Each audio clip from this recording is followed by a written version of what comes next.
저는 오늘 여러분들과 함께 구원의 무게라고 하는 말씀의 제목으로 함께 은혜의 말씀을 나누고자 합니다. 실질적으로 지지난주의 설교와 이렇게 이어지는 내용이다라고 말씀드릴 수 있겠습니다. 지난 시간을 통해서 소경된 자의 이 구원이 영적으로 우리에게 주는 메시지에 대해서 함께 말씀을 나누었죠. 나면서 소경된 자는 자신의 의도와 상관없이 일평생 죄인으로 취급받고 살아왔고요. 또 자신의 의지와 상관없이 전적인 하나님의 은혜에 의해서 눈을 뜨게 되었습니다. 여러분 한번 상상해 보시고 한번 생각해 보십시오. 그 모습이 얼마나 감격스러웠겠습니까? 평생 빛을 보지도 못했고 또 평생 자신이 이런 눈을 뜨고 볼 수 있는 이런 상황들을 한 번도 경험하지 못했던 사람이 이런 여러 가지의 사물들, 사람의 얼굴, 부모의 얼굴들, 이런 그 색깔들을 다 볼 수 있었다라고 하는 것은 그 기쁨은 이루 말로 표현할 수 없었을 거예요. 그런 의미에서 우리에게 주시는 영적 메시지 또한 마찬가지죠. 죄로 인해서 죽을 수밖에 없는 우리를 위해서 십자가를 지시고 부활하시고 우리에게 새로운 생명을 주신 분, 그분이 바로 예수 그리스도이십니다. 그 예수 그리스도의 구원의 은혜로 우리는 구원을 받았고요. 그런 것에 있어서 우리의 어떤 조건도 우리의 어떤 노력도 요구되어지지 않는다. 그래서 무조건적인 전적인 은혜다라고 이야기할 수 있습니다. 영어로는 irresistible이라고 하는 단어를 사용하는데요. irresistible grace, 그러니까 불가항력적 은혜다라고 표현되고요. 그 구원에 있어서 우리가 저항할 수 없다. 저항할 수 없고 그 구원에 대해서 우리가 거부할 수 없다라는 의미예요. 그래서 전적인 은혜인 거죠. 전적인 은혜. 그러나 오늘 본문은 뜻밖에도 이런 감격의 시간을 누리기도 전에 새로운 국면으로 접어들게 되는데요. 나면서 소경된 사람은 그저 눈을 뜬 것뿐인데, 그래서 앞을 볼 수 있었던 것뿐인데, 어떤 의미에서는 앞을 볼 수가 없어서 그저 하루하루 구걸하며 살아가고 있던 사람이 하루아침에 눈을 뜨게 돼서 너무나 기쁜데, 그런 상황인데 지금 분위기는 영 그렇지 않다라는 거죠. 심상치 않아요. 이와 비슷한 사건이었던 베데스다 연못에 38년 된 중풍병자의 사건 역시도 이와 비슷한 내용이 있는데요. 병이 나은 것은 너무 좋은데 38년 동안이나 누워 지냈던 사람이 벌떡 일어나는 그러한 사건이 벌어졌는데 그 좋은 사건과는 달리 종교적 싸움에 휘말리게 되었죠. 그리고 그 종교적 싸움에 휘말리기 싫었던 그 사람은 결국 자신의 병을 낫게 해준 예수님을 배신하고 유대인들에게 예수님을 고발했던 사람이 바로 베데스다 연못에 38년 된 병자예요. 어찌됐든 이 소경은 자신의 의도와 상관없이 종교적 싸움에 휘말리게 되었습니다. 가장 먼저 이 소경의 눈을 뜬 것을 안 사람은 아마 그 이웃 사람들이었을 거예요. 늘 사람들이 많이 다니는 거리에서 구걸을 하며 지내던 이 사람이 하루아침에 눈을 뜬 사실이 그 주변 사람들은 믿겨지지 않았을 겁니다. 그리고 또 그의 부모 역시도 마찬가지였겠죠. 부모인 자신들의 죄 때문에, 율법적으로 보면은 자신의 죄 때문에 아니면 그 사람의 죄도 있겠지만 태어나면서부터 소경이었던 사람은 어떤 의미에서는 그 부모들이 내 죄 때문에 우리 아이가 이렇게 소경으로 태어났구나. 평생 자책하며 살아왔을지도 몰라요. 그런데 눈을 뜬 아들이 정말 놀라웠을 거예요. 그리고 마지막으로 바리새인들이에요.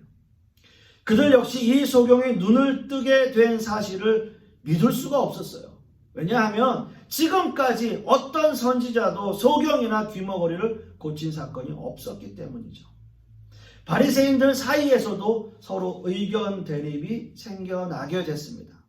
어떤 사람은 이 일이 정말 하나님께서 보내신 일이다. 이 사람은 선지자다 라고 했지만 또 다른 사람들은 아니다.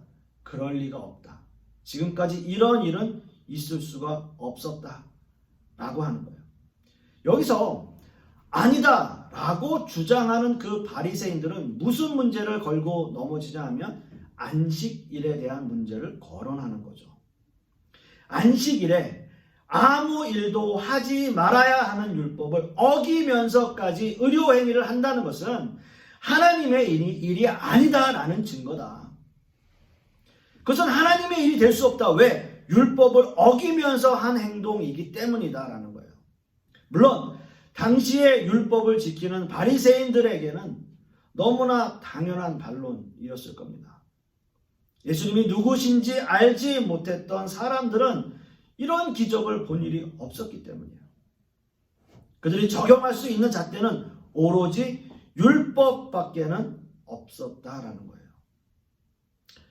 율법을 거스르는 그 모습으로 비춰지는 예수님은 하나님의 일을 하는 사람이 아니다라고 말할 수 있었던 거죠. 그 바리새인들 입장에서 이야기입니다. 저는 오늘 이 말씀이 우리에게 주는 영적 메시지는 무엇인가 한번 생각해 보았고요.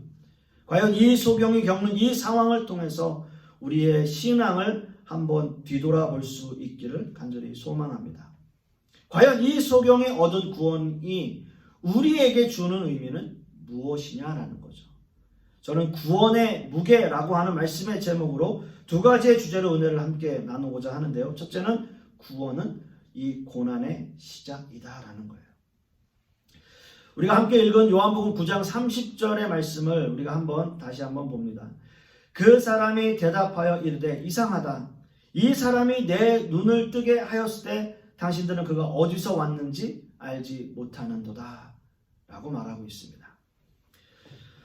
오늘 본문의 이 말씀을 보시면 소경되었던 사람과 바리새인들 간에 상당한 괴리감이 느껴지게 돼요.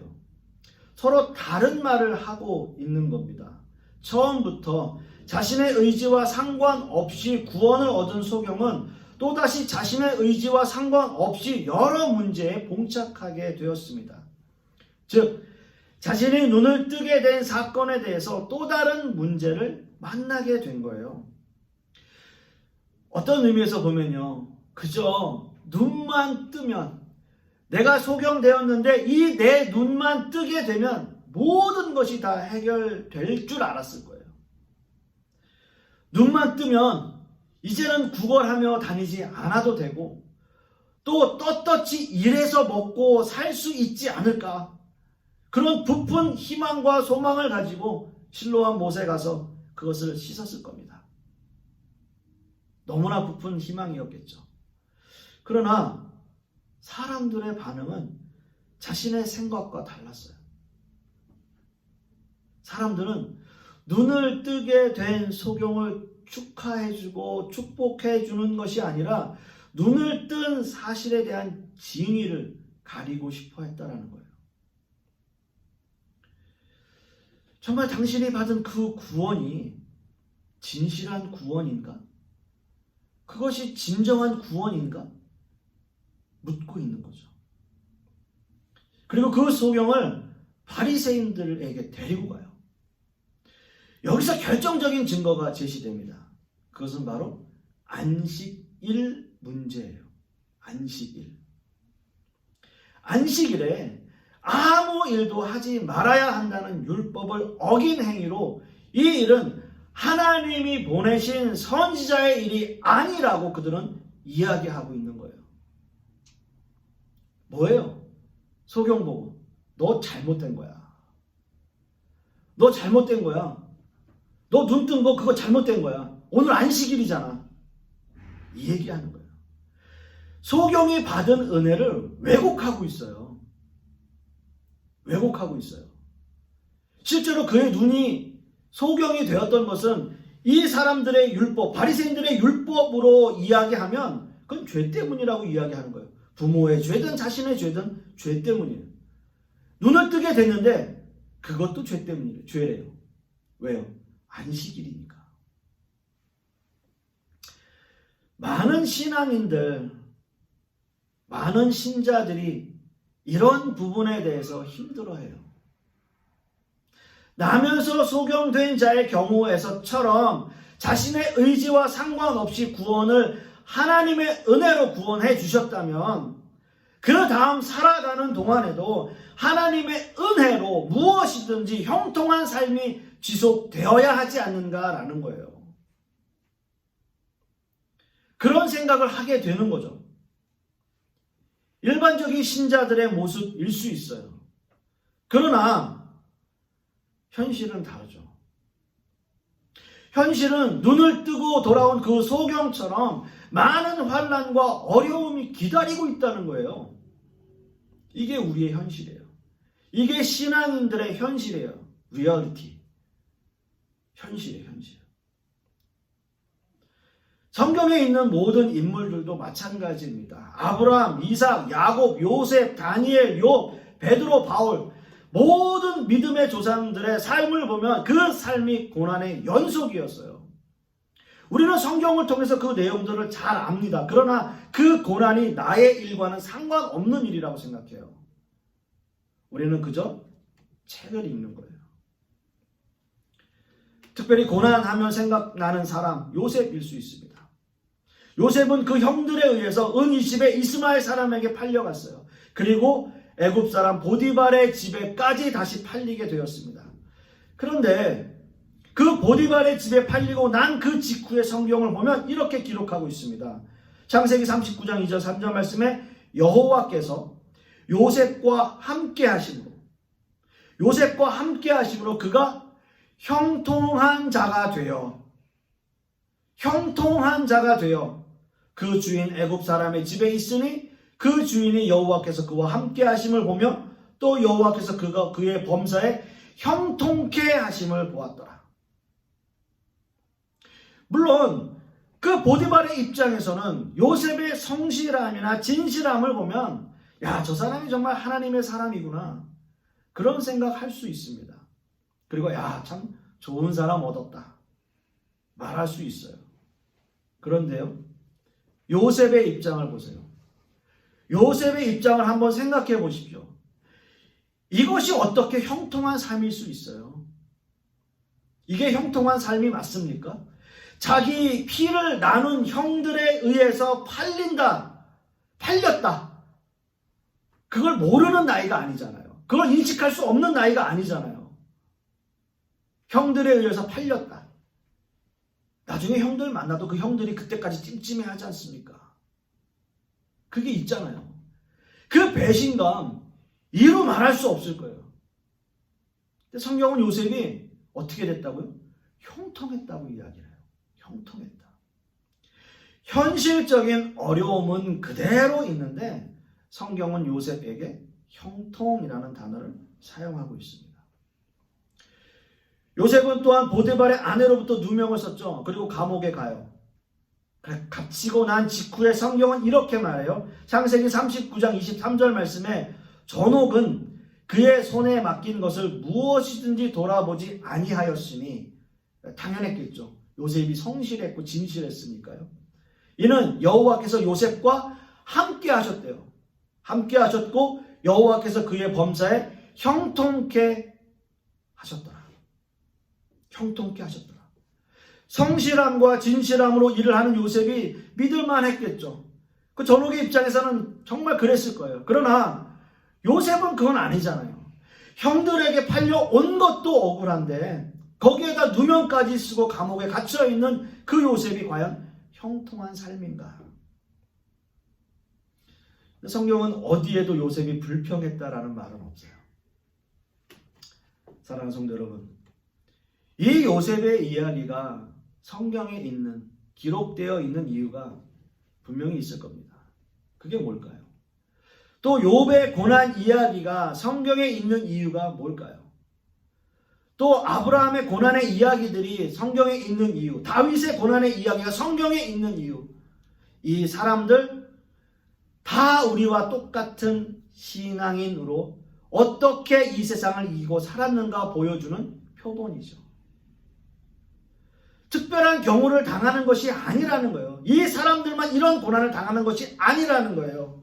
즉 저와 여러분 모든 신앙인들 역시 살아가는 데 있어서 성경의 인물들처럼 어렵고 힘든 시기들을 보낼 수 있다라는 거예요.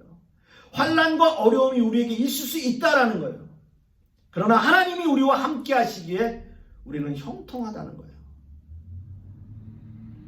오늘 말씀에 소경된 자 역시 마찬가지입니다. 구원이 자신의 의지와 상관없이 이루어졌지만 구원받은 자로서의 삶의 무게는 이제 시작이에요. 이제 시작되는 거예요. 그 사람에게 맡겨진 신앙인으로서의 삶을 그는 살아가는 거예요. 그 무게를 견디며 사는 거예요. 어떤 의미에서 바리새인들은 지금 그 소경을 상대하고 있는 것이 아니라 예수 그리스도를 대적하고 있는 거죠. 신앙의 근본을 뿌리 뽑기 위해서 노력하는 거예요. 세상 사람들 또한 마찬가지입니다. 세상은 끊임없이 우리에게 질문을 해요. 끊임없이 우리의 자격 없음을 논해요. 너 그런 사람 아니잖아. 너 교회 좀 다닌다고 티내는 거야? 교회 다니는 사람 다 그래? 늘 우리에게 이렇게 자격 없음을 이야기한다고요. 그리고 어떻게 하든지 우리의 신앙의 근본을 흔들기 위해서 노력해요. 지금의 이 시대가 그렇습니다. 우리가 지금 겪어내고 있는 지금의 이 시대, 많은 신자들에게 자꾸 물어요. 자꾸 이야기해요. 사랑하는 성도 여러분, 신앙인으로 산다고 하는 것이 요즘 같은 시대에는 정말 얼마나 더 힘들고 어려운 일인가를 우리는 생각하게 됩니다. 우리 교회의 모토, 교회와 세상에서 성숙한 그리스도인으로 살아가는 것. 이 일이 결코 쉽지 않아요. 왜 그런 줄 아세요? 교회 안에서는 우리는 한 가지의 목적을 가지고 모여요. 그러나 이 모임이 끝나고 난 이후에 우리는 세상으로 나가요. 근데 세상은 교회와 다르거든요. 달라요. 그래서 우리를 가만 놔두지 않아요. 어떻게든 우리를 흔들어요. 어떻게든 우리를 유혹해요. 세상은 더 강하고 자극적인 방법으로 우리를 공격해 오는 거예요. 때로는 하나님의 이름으로 이야기해요. 때로는 말씀으로 우리에게 공격해요. 언뜻 생각해보면 맞는 것 같아요. 예수님께서 광야에서 40일을 금식하면서 마귀에게 시험을 받을 때 마귀는 예수님을 뭘로 유혹해요?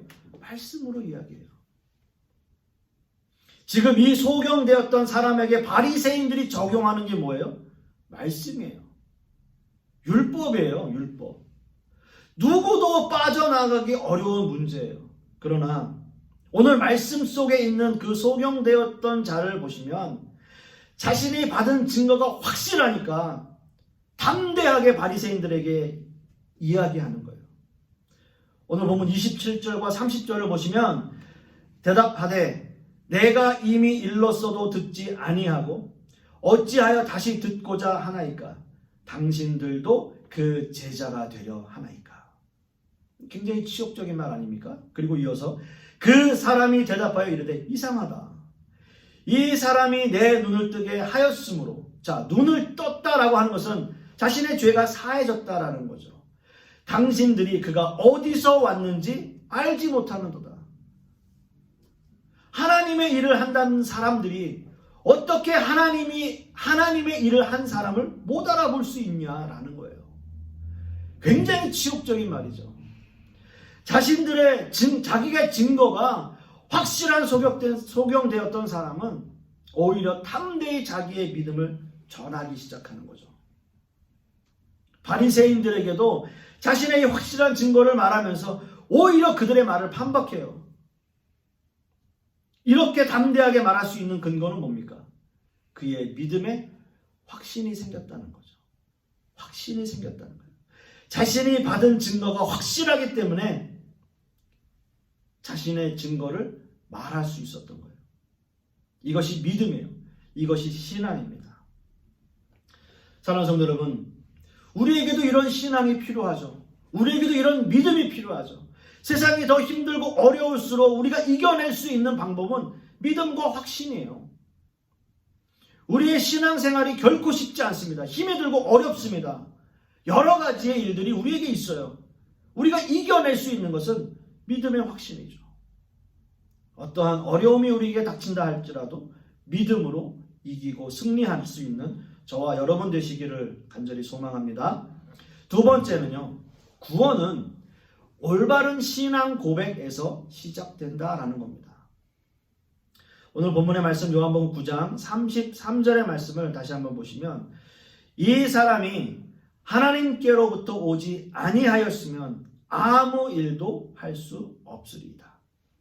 이런 말을 소경이 합니다. 오늘 이 본문의 말씀을 보시면 이 소경된 사람이 처음에는 예수님이 누구신지 모르고 있었어요.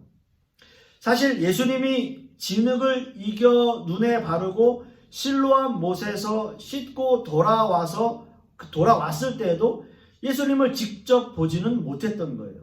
이 소경되었던 사람이요.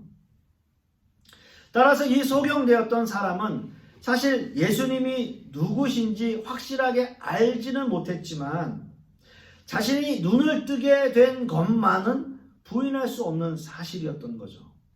왜냐하면 본인이 눈을 떴으니까요. 눈을 뜨기 전에는 예수님의 음성만 들었겠죠. 요한복음 9장 8절에서 34절에 이르기까지 이웃들과 소경과 소경의 부모와 그리고 바리새인들이 등장하는데, 사실상 이들이 나누는 이야기 가운데서 예수님은 등장하지 않고 있어요. 그러니까 모든 이야기의 중심은 예수님이지만 예수님은 그들이 이야기하는 그 도중에 계시지 않았다는 거예요. 이 소경되었던 사람의 눈을 뜨게 한 이가 과연 하나님이 보낸 사람인가 아닌가라는 것을 이야기하고 있을 때 예수님은 거기에 계시지 않았다는 거죠. 자, 그리고 이 모든 말씀의 해답은 소경되었던 자의 신앙 고백으로 풀어지게 되는 거죠. 이 소경되었던 자의 신앙 고백은 점진적이에요. 뭐냐 하면요, 처음에 예수님을 알지 못했지만 여러 질문과 대답을 통해서 그는 점점 하나님이 누구신지 예수님이 누구신지 알아가게 되고 마침내는 예수님을 자신의 주인으로 고백하게 돼요. 처음 이 소경되었던 자는 예수님을 한 사람으로 고백합니다. 요한복음 9장 11절에 대답하되 예수라 하는 그 사람이 진흙을 이겨 내 눈에 바르고 나더러 실로암에 가서 씻으라 하게 가서 씻었더니 보게 되었다 라고 말하고 있습니다. 소경되었던 사람은 아직은 예수님을 한 사람으로 고백을 합니다. 그리고 이어서 17절 말씀에 이에 맹인되었던 자에게 다시 묻되 그 사람이 내 눈을 뜨게 하였으니 너는 그를 어떠한 사람이라 하느냐 라고 질문을 해요. 근데 답이 뭐냐면 대답하되 선지자니이다 라고 얘기를 해요. 선지자로 고백을 하는 거예요. 처음에는 한 사람으로, 그 다음엔 선지자로 고백을 하게 됩니다. 이제 소경되었던 자는 예수님을 선지자로 고백하는데요, 당시의 상황으로 본다면 이러한 고백을 이 소경되었던 사람이 하기에는 굉장히 어려운 상황이었을 것이다 라는 거죠. 사실 자기가 왜 여기까지 끌려와야 하는지도 이 사람은 좀 생각하기 어려웠을 거예요. 내가 왜 여기 왔지? 내가 왜 여기 끌려와야 되지? 난 그냥 눈 뜬 건데. 이렇게 생각할 수 있잖아요. 그리고 주변의 분위기가 이 바리새인들이 굉장히 위협적인 언사와 행동으로 이 소경되었던 사람을 위협하는 상황이에요. 그리고 산헤드린 법정이라고 하는 것은 굉장히 엄중한 분위기 속에 있는 그러한 상황들입니다. 사람이 주눅들게 되는 거죠. 그렇잖아요. 우리 같이 이런 일반적인 사람들은 이런 데 가면은 막 너무 긴장되고 막 그럴 거 아닙니까? 그런 상황이란 말이죠. 그런데 이러한 분위기 속에서도 이 예수 그리스도를 선지자로 고백했다라는 것은 소경이었던 그 사람이 자신의 병을 고칠 수 있는 분이라면 적어도 구약 시대에 엘리야나 엘리사 선지자 정도의 능력을 가지고 계신 분이라고 생각을 했기 때문에 이렇게 고백할 수 있었던 거예요. 그런 강압적이고 위협적인 분위기 속에서도 이런 생각을 했다라고 하는 것은 그의 믿음이, 그의 신앙 고백이 얼마나 담대한 것인가 라고 생각할 수 있다라는 거죠. 자, 그리고 마침내 이 사람은 예수님을 주님으로 고백하게 됩니다. 36절 말씀을 보시면 대답하여 이르되 주여 그가 누구시오니까 내가 믿고자 하나이다 라고 고백을 해요. 드디어 소경되었던 사람은 예수님을 만나게 됩니다. 예수님의 그 실체를 보는 거죠. 그리고 그 즉시 예수님을 주님으로 고백하게 돼요. 이 소경되었던 자가 예수님을 주님으로 고백한 것이 갖는 의미는 굉장히 다릅니다. 요한복음 9장 35절 초반절 말씀을 보시면 예수께서 그들이 그 사람을 쫓아냈다 하는 말을 들으셨다라는 거예요. 쫓아냈다. 자, 34절 위에를 보시면 그들이 대답하여 이르되 네가 온전히 죄 가운데 나서 소경되었던 사람에 대한 평가여 죄 가운데 나서 우리를 가르치냐 하고 이에 쫓아내어 보냈다. 쫓아내었다 라고 이야기를 하는 거예요. 그 위에를 보세요. 22절 보시면 그 부모가 이렇게 말한 것은 이미 유대인들이 누구든지 예수를 그리스도로 시인하는 자는 뭐 한다고요? 출교하기로 결의하였으므로 저희를 무서워함이로라 라고 말씀하고 있어요.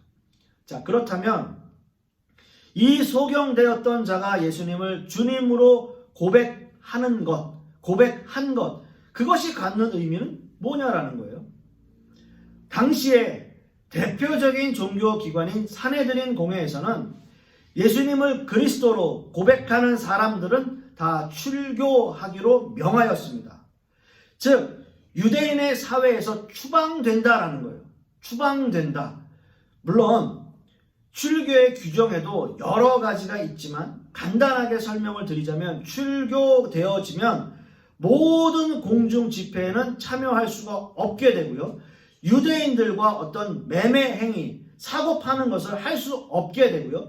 그들과 식사 교제나 모든 행동들을 차단당하는 그러한 것이 바로 출교예요. 어떤 의미에서는 사회적으로 행할 수 있는 모든 것을 다 금하기 때문에 사회적 사형 선고라고 해도 과언이 아닌 거예요. 아마 그래서 그 소경되었던 사람의 부모도 이것을 두려워했던 거예요. 출교당할까봐. 이게 출교의 의미입니다. 지금 이 소경은 이 모든 상황들을 다 감수하더라도 예수님을 나의 주님으로 신앙 고백을 하게 된 거죠. 이 신앙 고백은 목숨을 걸었다라는 거예요. 목숨을 건 신앙 고백이라는 거예요.